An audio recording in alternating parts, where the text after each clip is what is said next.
भैया, ये लॉकडाउन में आप तरह तरह की झूठ फूट किस्सा कहानी सुने हुई हैं, कुछ सही कुछ गलत। लेकिन एक जनी शहर से गांव में लॉकडाउन में छुट्टी बितावे गांव आएगी और गांव के माहौल समझ ना पाए और गलत बयाना ले लीन गाँव की दोपहरी हम साढ़ हा के चल और जब साढ़ हा के चल दी तो उनके साथ का भा सुने। गोरिया खड़ी दोपहरी में छुट्टा सावा हा के लागी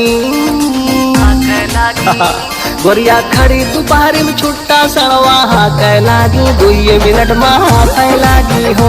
बाबा त्राही माम अब जान बचावा जाते लागी 2 मिनट में हाथ लागी हो।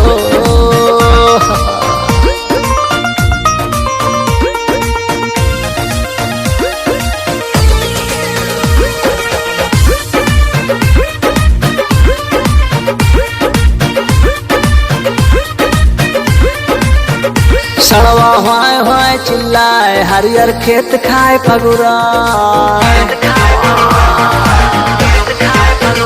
सड़वा हुआए हुआए चिल्लाए हरियर खेत खाए पगुराए। इनके भरी जवानी में गड़गा काटा कांपे लागी इनके भरी जवानी में गड़गा काटा कांपे लागी 2 मिनट में हाथ लागी हो।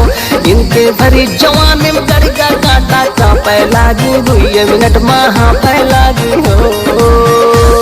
हे भगवान राम राम अन्ना से निकल करे दोपहरिया में।